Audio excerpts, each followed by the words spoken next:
Hi guys, welcome to your moon in Gemini. Before I begin, I just want to wish my viewers a happy new year. Hope you guys have a good, prosperous, successful new year. And before I dive into moon in Gemini placement, I want to give a disclaimer for the people who are tuning in for the very first time on my astrology channel. I don't do horoscopes, and I don't do fortune telling. Astrology is more about your personality, which it tells you, it informs you of your strengths, your weaknesses. It brings self-awareness to people. And they say that the greatest thing you can do is master yourself. And for you to master yourself, you have to have self-awareness.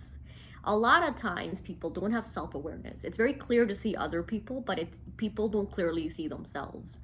And in order for you to clearly see yourself, you have to self-introspect, which not a lot of people do.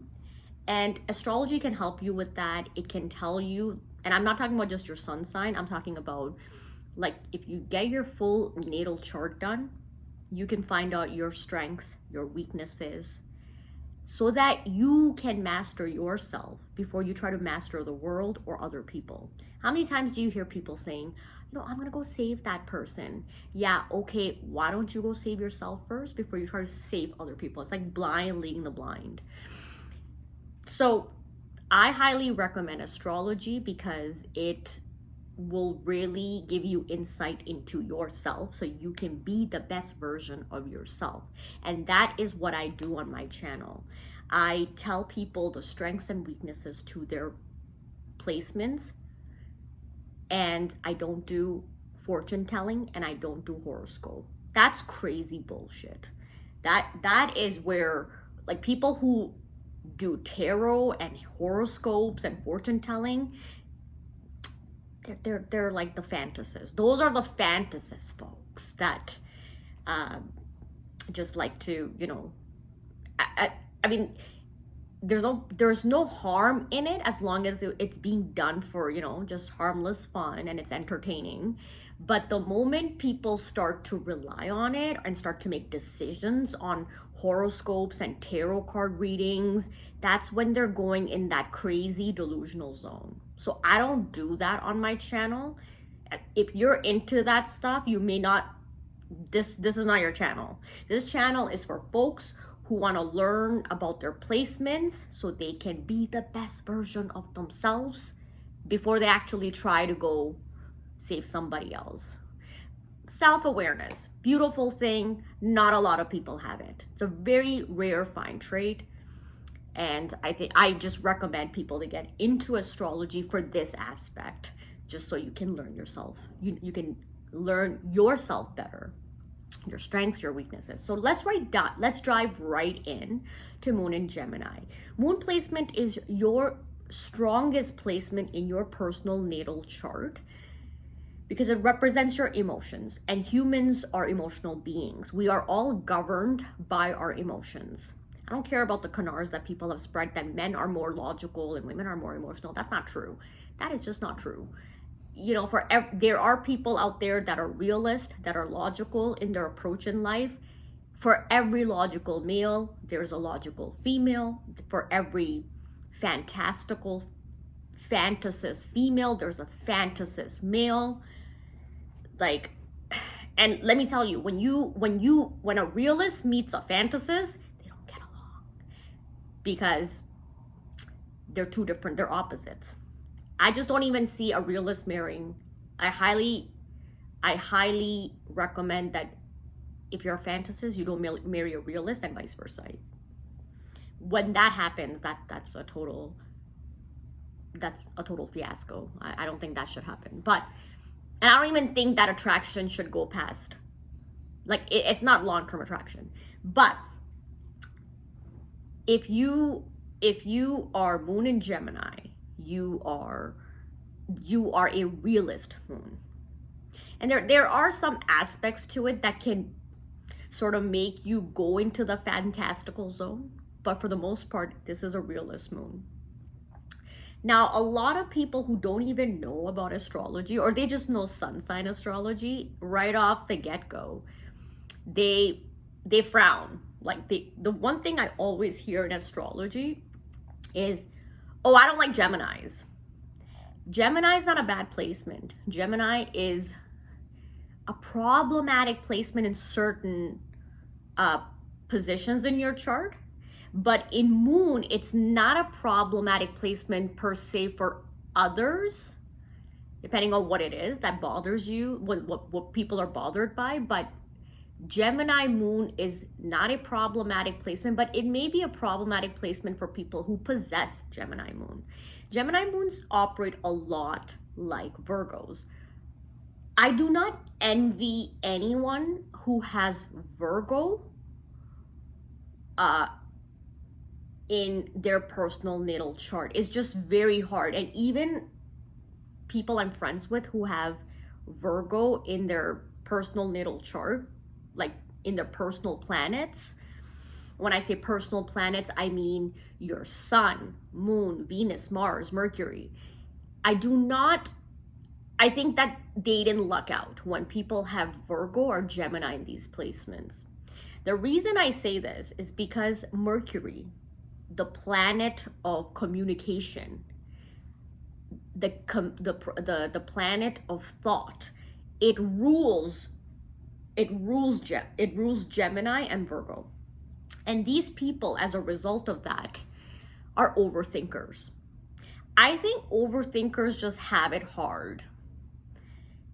There's just so much thinking that goes into things that really don't need more than 2 minutes of your time. In some regards, it's a good placement for things that do require thought. It's a great placement because you're thinking about things that actually do require thought. But then there are so many things in life that doesn't require that much thought. And then there's so much thought. Gemini moons put a lot of thought into it. Geminis and Virgos, and I'm gonna talk about these two placements together because it's very similar. Sometimes you can't tell Gemini moons apart from Virgo moons. The moment you see perfection coming in, right there, you're like, oh, this is a Virgo. There is a contrast between the two placements, but in terms of thought, they're very similar. They're overthinkers. Overthinkers are, while there's like good to that, like being an overthinker, there's a lot of bad to that too. I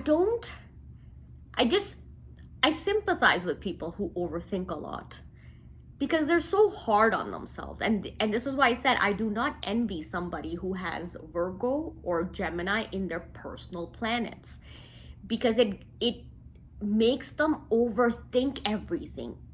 Every move is they're overthinking every move of theirs. A text message that should be like, hey, I'll be there in 5 minutes. Like, that's a 5-minute text message. There could be like 10, 15 minutes going to that text message because like, how is that person going to perceive it? Am I saying it right? Am I like, is this person going to think that I'm being too clingy? So there's a lot of overthinking that goes into things that just it doesn't necessitate that kind of overthinking. The other thing that comes with overthinking is paranoia. Gemini moons, I feel, and this is where I think Virgo is more cerebral than Gemini. Virgo is not that paranoid, but Gemini moon can be very paranoid about how people perceive them. And because of that, they can be closed off. So, and I'm going to explain this a bit. Gemini moons are very social people. Very social. They know the art of conversation. They're very social. They're usually well-read, or at least they possess superficial knowledge of various topics. Not in depth, because they're usually they're just dabbling in a lot of things. So they'll have superficial knowledge of a lot of topics. not in depth. Like, it's not like they take interest in one thing and then they just like focus on that one thing. No, they'll dabble into all these different things, and so they'll have superficial knowledge of those things. Now, for social sign, you're like, okay, well, why are they're a bit strange. So when they communicate with you, there's always this detachment factor to them. And in that way, they're truly an air sign. This is, and in this regard, they are like a Libra moon, they're like an Aquarius moon. There is always that detachment present. They're not connecting with another human being as much as the other human being they're interacting with is probably thinking. So, for example, a Gemini moon, because they're great conversationalists, they can talk to you about anything and they're social. Gemini moon can be talking to you and you would be having such a great conversation. And you're thinking, wow, this Gemini moon and I are really connecting, but they're not connecting. To them, it's superficial. It's gonna take like a lot of, you have to be some kind of intellectual and you have to teach them new things and you have to always keep them on their toes intellectually and really just mentally stimulate them to capture a Gemini moon. Because Gemini moons, because they're constantly thinking over, and this is where that overthinking comes from, because they're constantly thinking, they need someone that's gonna distract, that's gonna detract from their overthinking, will bring their mind to something interesting, distract them with knowledge. Like, hey, like, did you hear about this? And then because that new topic or that new whatever topic that you're discussing with them, because it's going to distract them from their overthinking, that is how you capture a Gemini moon's attention. Gemini moon a lot of times behave like children. It's very hard to capture their attention because they're thinking of 10 different things that, like every 10 minutes thinking of new things. I mean, I'm just saying 10 minutes, but they're constantly thinking about new things. So it's very hard to capture their attention, and it can be exhausting for someone to always talk about new things with them, to excite them with new things. In that way, it can be tiresome for another person to entertain a Gemini moon. But Gemini moon will do well to distract themselves rather than relying on another person to keep them entertained or distracted. Because their mind is constantly just thinking, it's just rapidly from one topic to the next. And then they're also, and this is where that overthinking comes in. I think they would do well to do that for themselves. They need to channel that overthinking by, reading books. And this is why a lot of them actually read books, because I think these Gemini moons are self-aware and they know that, I need to keep myself distracted. Otherwise, I'm going to start to overthink useless things. And there comes their connection with Virgos. Virgos and Geminis can be prone to depression. I'm not talking about clinical depression, like as in like sadness, melancholy. Because they'll be thinking about, and this is where that paranoia comes in as well. Like, why did that person do that? Why did they look at me like that? And meanwhile, that person was probably not even looking at them the way they thought they were looking at them. They can really start to psychoanalyze people's behavior, the way people speak to them. And to get away from this negativity of overthinking, this is a negative part to overthinking. Gemini moons will do well to distract themselves by doing something productive, like reading or watching a show that's gonna get their, the wheels of their mind turning. Something that's gonna mentally stimulate them.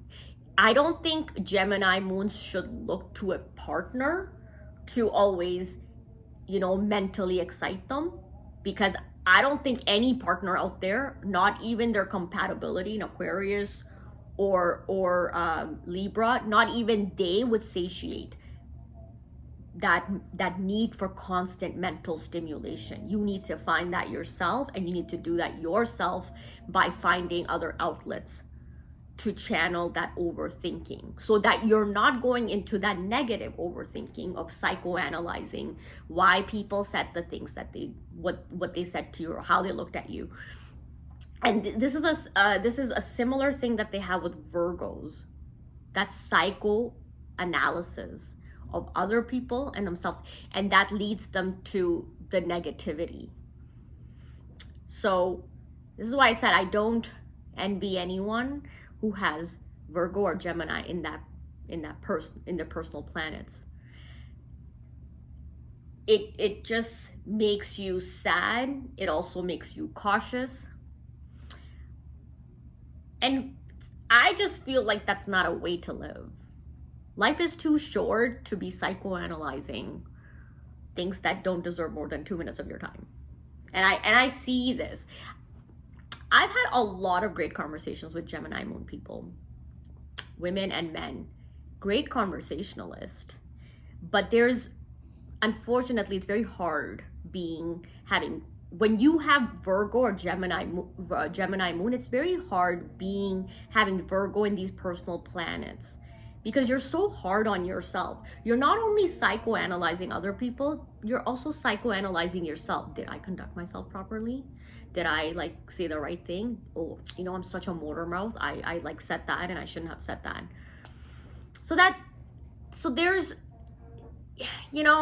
that's no way to live. I don't know how you're gonna fix that, but at least if you're mindful of that, maybe you can try not to be so hard on yourself. Self-love makes your life simpler. Self-love. And these placements are hard on themselves. And when they're hard on themselves, there comes that self-sabotaging. So, and this is why I said overthinking and paranoia, there's highly negative implications when you have these things. The negative implications are you sabotage yourself. You may take longer to respond to someone and make them think that person wasn't interested, that you're not interested in that person. And that person's gonna be, and then they're like, okay, this person's not interested in me. Okay, they ghost you or they reject you. And meanwhile, you were interested. You were just taking your sweet time analyzing how to conduct yourself. So there's that self-sabotage element to it.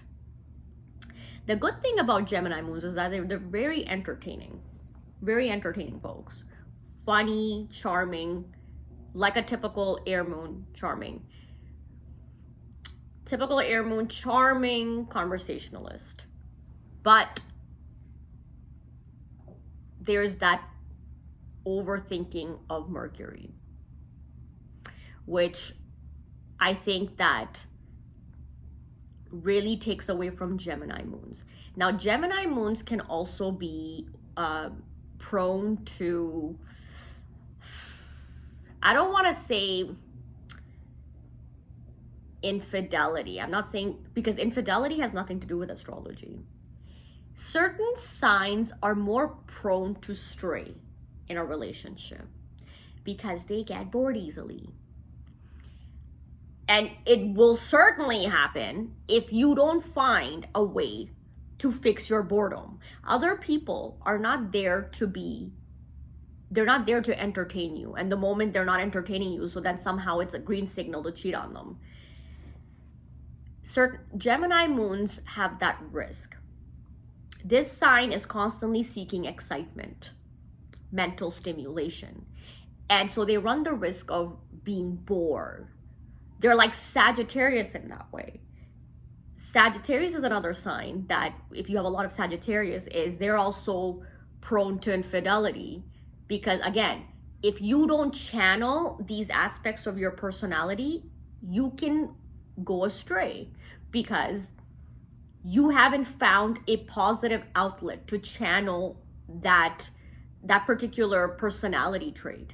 So if, for example, if I get bored easily and I know I'm bored easily, I will go find hobbies that keep my mind preoccupied, or I will try to resist temptation, or I'll like avoid the opposite gender, because I know that, you know, if I meet this person, he's gonna be exciting. I can fall to temptation. So people who get bored easily need to be self-aware of that trait. I get bored easily, so now I have to go find hobbies that are going to keep me preoccupied, so that I'm not, you know, finding excitement in the wrong things and, you know, delving into things I shouldn't be delving into. And this is why I said astrology is a great way to acquire self-awareness. That's why I got into astrology, by the way. I'm not some crazy cat lady who promotes, like, you know, I'm not like, oh, you know, and I don't think people should use astrology this way, that, you know, I'm rude because I'm this. That is just a cop-out. When people behave this way, I remember a long time ago, I heard this story from someone that their coworker was yelling at somebody and they were like, yeah, you know what? I'm a Virgo, don't mess with me. I wanted to, like, when I heard the story, I wanted to smack this person and say, listen, astrology doesn't give you a carte blanche to go around being belligerent and rude and obnoxious. These are cop-outs. Or like when people sit there and say, I am an INTFJ or whatever those acronyms are, and that's why I'm a certain way. These are just like acronyms, right? Astrology is there to give you insight into your nature. Your nurture obviously has a big part to play in how your placements play out. But your nature, if you're aware of your nature, you can curb it, you can control it. You'll know yourself. But astrology doesn't give you a carte blanche to be a certain way. Like, oh, you know what? I'm a Taurus, so I'm just destined to cheat on people. No, cheating, like I said, it is more a nurture. Like, cheating is more a nurture thing. And like I said, there are certain placements that are more prone to cheat because they have like a shitty nurture that didn't address that, you know, natural inclination in them, that their nurture did not address that. And I'll give you an example of this. It is in my nature to not, I'm not an affectionate person, for example. Like, I'm a stellium, I'm Aquarius stellium. I am not naturally affectionate. Astrology made me aware of this. A lot of Aquarians are not naturally affectionate. We're not lovey-dovey.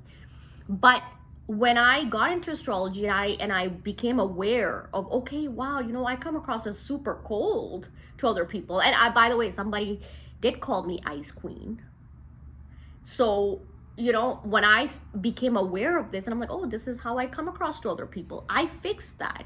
So now I actually proactively bring myself to show affection or to be affectionate.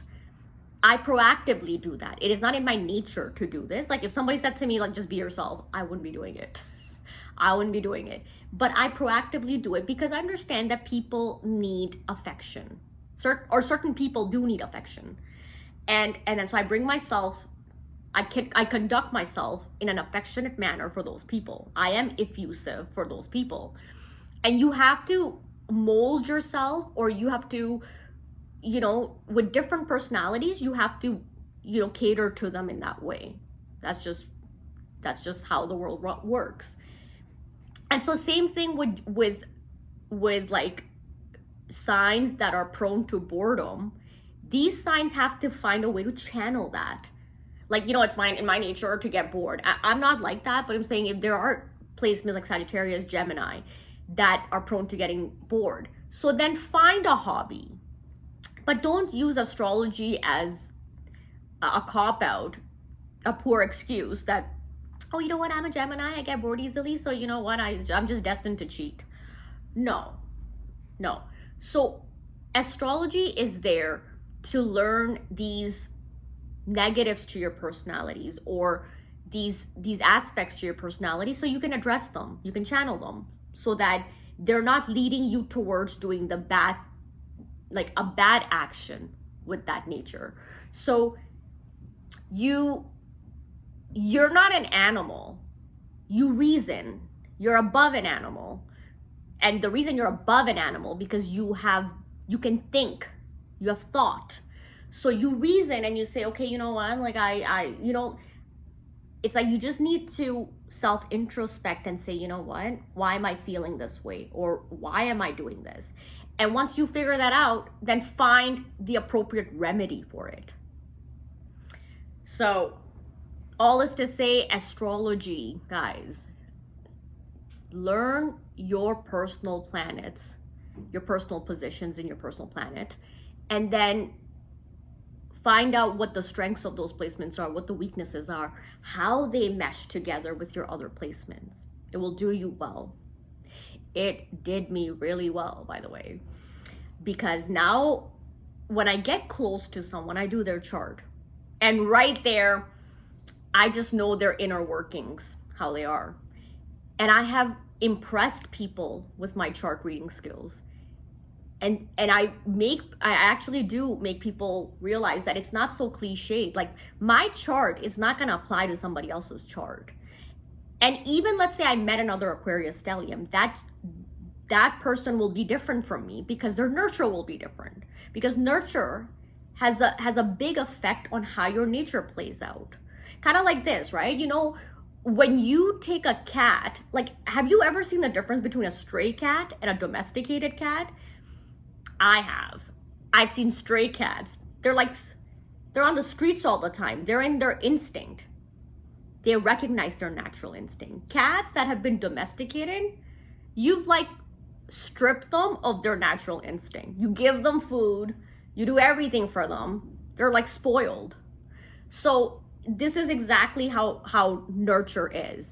You give someone a strong nurture, a good nurture, the nature of those placements, it's going to exhibit the good side of those placements. You give someone with that exact same placement a bad nurture or a tough nurture, you're going to see those personal planets playing out differently. That nature, that same nature playing out differently based on the nurture. It's like that. So anyways, 27 minutes in, guys. Thank you so much for liking and subscribing. And if you have any questions on the placements, write in the comment section, guys. I do read the comment sections and I try to respond to them. All right, until next time, guys. Take care. Bye now.